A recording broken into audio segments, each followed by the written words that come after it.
So alhamdulillah.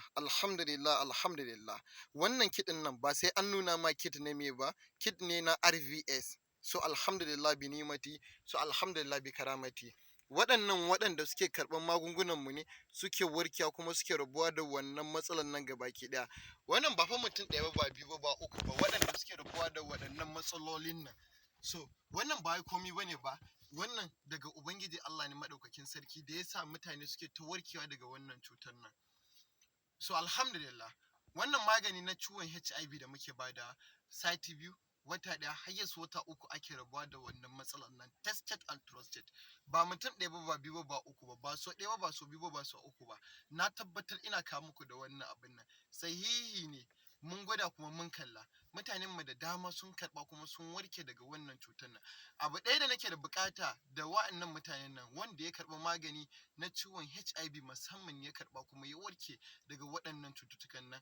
Abin da muke da buƙata da shi da zai saka mana da alkhairi, ya fahimtar da ƴan uwansa waɗanda suke da waɗannan cututtukan nan, ya wayar musu da kai, kasancewan akwai wannan magani wanda muke bada kuma ake warkewa gabaki ɗaya. Mutane suna bani mamaki, kafin ka bada magani na ciwon HIV, ka san yaya ne HIV yake, yaya ɗabi'arsa yake, yaya nau'in cutar yake, kuma ɗabi'arsa na zafi ne ko kuma na sanyi ne. So a wannan lokacin za ka iya bada maganinsa. Kuma ka duba cewa a cikin magani wani irin nau'in magani magancewa yake yi, and then wani irin cuta yake magancewa. So a nan insha Allah idan ka haɗa da bincike sai kalla an samu wani abin nan success. So akwai wani example ɗaya da nake so na ba mutane. Akwai miyan da yanzu a haka nan muke sha a yau da gobe, wanda miyan nan fa'ida ne a gare mu sosai, musamman ga waɗannan cututtuka, dukkanin nau'in cutan zafi. So mu da kanmu ba mu sani ba, amma akwai yadda ake sarrafa shi. Musamman in ka ɗauko kuka magani ne sosai, dukkanin nau'in ciwo na zafi kuka tana maganinta. Example, idan ka samu kuka ba kamar yadda ake dafawa ake sha ba, a'a, a bishiyarsa zaka je ka sinka. Idan ka sinka shi a bishiyarsa, zaka je ka samu ɗaki a inda rana bai taɓa shi, domin akwai sinadaran da idan rana ya taɓa shi yana ɓacewa. So kamar haka ne idan ka bar shi ya bushe, idan ka daka shi, za a samu abin da muke da buƙata. So kamar haka muke haɗa magungunan mu na ciwon HIV. Idan muka tashi haɗawa da abubuwan da dukkanin nau'in abubuwan da muke haɗa, majority a gurin mu muke haɗa. Saboda me yasa? Saboda shi wanda ya haɗa ba mu san yaya ya samu ya sarrafa abarsa ba. So a nan ne muke samu hatta ake rabuwa da waɗannan cututtuka na ciwon HIV. Musamman a cikin magungunan ciwon HIV, akwai waɗanda muke siya kofin shi ɗan ƙararrami guda ɗaya wajen 20,000, 25,000, almost yanzu sun kai mana wasu kuma 30,000. So ya kamata a ce mu gane da kuma yadda ake haɗa magani na ciwon HIV is not easy. Ga masu fama da matsala na HB, wato hepatitis. Hepatitis yana da illa sosai. Kai gwara HIV akan hepatitis wani sa'in. Kun san menene dalili? Saboda ya fi illatarwa, ya fi kashe mutane, ya fi kai mutane lahira nan kusa. Menene dalili? Saboda masu HIV da yawa idan muddin ko da a cin magani ne baturen na ake sha, za a samu ana rayuwa lahiya lau har zuwa lokacin da Ubangiji Allah ya kaddara ma. Menene shi kuma hepatitis? Hepatitis akwai type A, type B, type C. A cikinsu akwai chronic, akwai kuma crisis. Kamar yadda muke bayani, chronic shine wanda yake tara mutum ruwa a liver. Ka kalla fitsarinsa yellow, hatta yana kashe masa jiki, gwiwoyinsa yana kashe masa gabaki ɗaya. Ka kalla nan nasa ya kumbura, fuskokinsa ya kumbura gabaki ɗaya. Wannan matsala ne na ciwon hepatitis B kuma chronic. Ka kalla idanuwansa ya canza kala, ya canza launinsa. Wa iyazu billah. Allah Ubangiji ya ji kan wani patient ina a nan Abuja. Ya karɓi magani na hepatitis, an tura masa zuwa garin Abuja. A tasha, ana sauka a tasha aka kirawo shi aka ce ga maganin ka ya iso.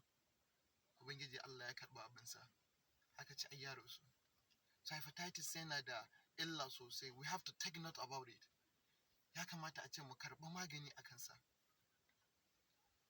Shi kuma hepatitis B, chronic da kuma crisis. Crisis shine wanda yake bin jini da ma dukkanin family, sai wanda Ubangiji Allah ya kare. Ubangiji Allah ya kare mu. Mu sani a yanzu an ci gaba sosai, ko da a ce a na baturen an ci gaba yanzu fiye da sanin mu. Menene shi ci gaban da aka samu?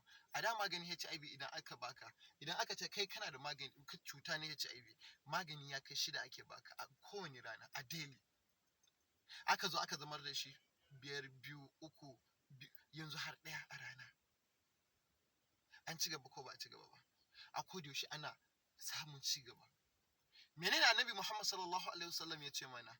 Dukkanin nau'in azaba, cuta, damuwa da ya dame mu a cikin ranmu, ya ce mu tuna da Alkur'ani domin shine shifa. Ta Ubangiji Allah ya ɗaga cibiyarmu na Shifa'un Islamic Medicine Center. Kamar yadda nake yin bayani akan matsala na istimina'i, wato over masturbation. Over masturbation yana hana haihuwa tare da haifar da matsaloli masu yawan gaske. Shin menene shi dalili? Hepatitis idan kana da ita, wannan matsala na istimina'i idan kana da ita, tana jawo man matsala na skin gland. Ga mata yana kawo mata matsala na skin gland. Ganin maza kuma yana kawo musu matsala na prostate enlargement. Shi menene shi prostate enlargement? Shi prostate enlargement idan har ya same ka, kai majority ma prostate enlargement a da wanda na sani tsofaffi ne yake kama a lokacin muna aiki asibiti. Amma a yanzu za ka ga prostate enlargement yana kama samaranmu, wa iyazu billah. A yayin da cututtuka ne a yayin da a da ba a san su ba. Wallahi dukkanin wanda ya bar hanya ta Ubangiji Allah, to wallahi ya ɓata. Muddin ka bar hanya nan Ubangiji da kuma tafarkinsa, ka wahala. So, wannan matsalar nan yana jawowa. Shin wannan matsalar kuma menene take jawowa? Tana kawo matsala na wannan kuma prostate enlargement ɗin ana ma tiyatansa. Majority ko da a ce a asibiti ne, ba za ka ƙara haihuwa ba majority. Sabida wannan matsalar zai kama matsala na low sperm count, wato sinkewar manni ko kuma ƙarancinsa. A yayin da ka samu wannan matsalar, ko da a ce bai shafi matarka ba, wannan matsalar nan kaɗai idan har ya same ka, zai wuya matarka a gida ba ta samu matsala na skin gland ba. Shin menene yake kawo wannan matsalar ga su kuma? A normally mata idan akwai ruwan da yake fitowa a gabansu, a yayin da namiji ya sadu da su ko kuma a yayin da suka yi mafarki, a wannan lokacin nan ruwan rabi ne yake fitowa, rabin kuma zai tsaya a daidan skin gland. Namiji idan ƙwayoyin halittansa suna da ƙarfi, idan ya harba a nan ne zai flushing nashi ya tafi.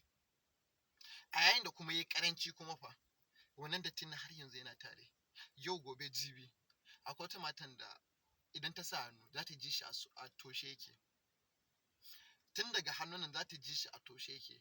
Akwai magani da na bata. A ranar da ta fara sha, a ranar ta ji shi ya fara buɗuwa.